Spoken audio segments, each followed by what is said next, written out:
यह एक चुड़ैल की कहानी है। यह कहानी बहुत साल पुरानी है। अंकित नाम का एक लड़का था। अंकित का उसकी माँ के अलावा कोई भी नहीं था। इसीलिए अंकित की पढ़ाई पूरी होने पर उसकी माँ ने उसकी जल्दी ही शादी कर दी। अंकित भी पढ़ाई पूरी होने पर नौकरी की तलाश करने लगा और जल्दी ही उसे शहर में एक नौकरी भी मिल गई। अंकित जब अपने गांव से रोज नौकरी के लिए जाता तो उसे काफी समय लग जाता। इसीलिए उसने परिवार के साथ शहर में ही किराए के मकान में रहने का फैसला किया। जल्दी ही उसे एक किराए का घर भी मिल गया। अंकित की माँ और उसकी बीवी को भी घर बहुत पसंद आया, इसीलिए वे दूसरे ही दिन वहां पर शिफ्ट हो गई। उस घर में कुछ दिन तो सब नॉर्मल चल रहा था, पर एक दिन सुबह सुबह जब अंकित ऑफिस चला गया, उसकी बीवी किचन में काम कर रही थी तो उसके सामने से कुछ तेजी से गुजरा।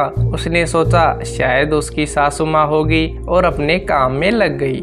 कुछ समय बाद फिर से ऐसा हुआ।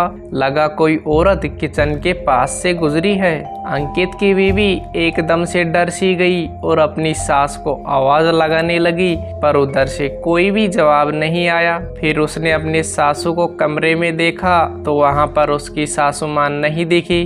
पत्नी ने सासू माँ को फोन किया और पूछा कि आप कहाँ पर है। उसकी सास ने जवाब दिया कि मैं तो सुबह से ही मंदिर आई हुई थी, बस थोड़ी ही देर में घर पहुंचने वाली हूँ। रात के समय अंकित की पत्नी ने इस घटना के बारे में अंकित को बताया। अंकित ने पत्नी का वहम समझ के बात पर ज्यादा ध्यान नहीं दिया। अगले दिन फिर से ऐसा हुआ तो उसकी पत्नी बिना खाना बनाए ही किचन से बाहर निकल गई। जब सासू माँ वापस आई तो उसने पूछा, तुम बाहर क्यों बैठी हो, खाना क्यों नहीं बनाया? पत्नी ने सासू माँ को सारी बातें बताई। सासू माँ हंसते हुए बोली, अरे ऐसा कुछ नहीं होता, शायद तुम थक गई हो इसीलिए ऐसा लग रहा है तुम्हें। तुम आज आराम करो, आज का खाना मैं बना दूंगी। इतना बोल के किचन में खाना बनाने चली गई और जब वो खाना बना ही रही थी तब उसके साथ ऐसा हुआ जिसे देखकर वो बहुत भयंकर तरीके से डर गई।